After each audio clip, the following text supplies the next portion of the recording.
ఏమి ఈమె మనోస్థైర్యము, ఏమి ఈమె అచంచల ఆత్మవిశ్వాసము. సావిత్రి, అనసూయ, అరుంధతులు తమ అసామాన్య సతీత్వ మహిమచే తక్కువ సాధ్యములు సాధించినారు. సుమతి తన సంకల్ప బలముతో సూర్యోదయముని ఆపి కాలాన్ని స్తంభింపజేసినది. తపోధనులు, శాపానుగ్రహ శక్తులు ఈ సృష్టినే తారుమారు చేసినారు. కాని నీవలే సశరీరంగా నన్ను వెన్నంటి గగన ఖజ్జోత జ్యోతిర్మండలములను అధిగమించి వచ్చిన వారెవ్వరూ లేరు. ఆహా, ఇది అపూర్వము, అనన్య సామాన్యము. సావిత్రి, నీ ఆత్మశక్తిని మెచ్చుకొనక తప్పదు. ధర్మరాజా, నాకు కావలసింది నీ మెప్పు కాదు, కనికరం. నాకీ సాహసాన్ని, స్థైర్యాన్ని, ఆత్మశక్తిని ప్రసాదించింది నా పతి మీద నాకున్న అనురాగం, ఆయనతో పెనవేసుకున్న అనుబంధం. నా పతిభక్తే నా ఆత్మశక్తి.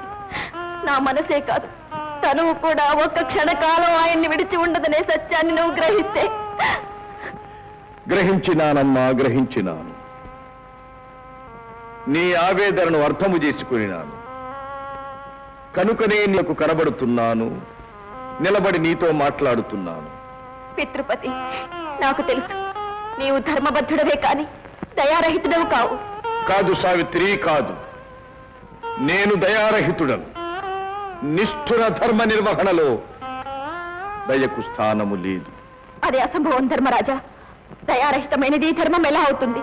దయలేనిదే ధర్మం ఎలా ఉంటుంది? పంచభూతాత్మకమైన ఈ ప్రపంచమే దయామయం.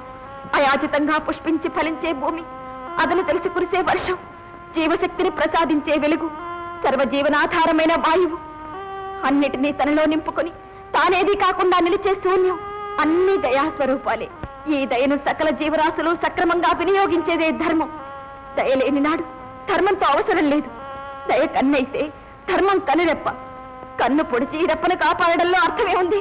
బడి బడి ధర్మస్వరూపమును తెలుసుకొనినావే కాని ధర్మ సూక్ష్మమును గ్రహించాలి. సావిత్రి, దయ వేరు, ధర్మము వేరు కాదు.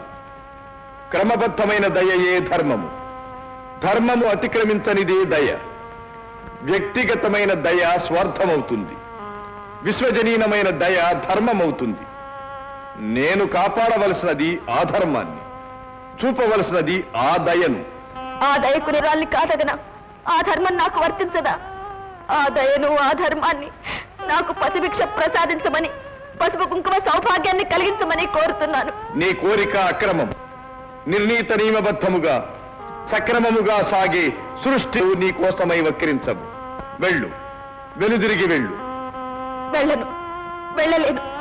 నా పతి లేకుండా వెళ్ళడం నాకు అసంభవం. సావిత్రి, అంతకంతకు నీ మూర్ఖత్వం మితిమీరుతున్నది. నీవు మొండితనమే బలమని భ్రమిస్తున్నావు.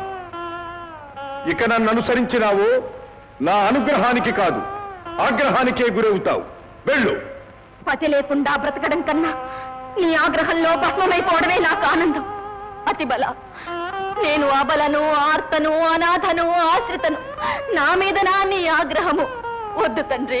శత్రువులైన రాక్షసుల తపస్సుకు మెచ్చి వరాలు ప్రసాదించారు దేవతలు. పతిభక్తి, దైవభక్తి తప్ప అన్యమెరుగని దానను.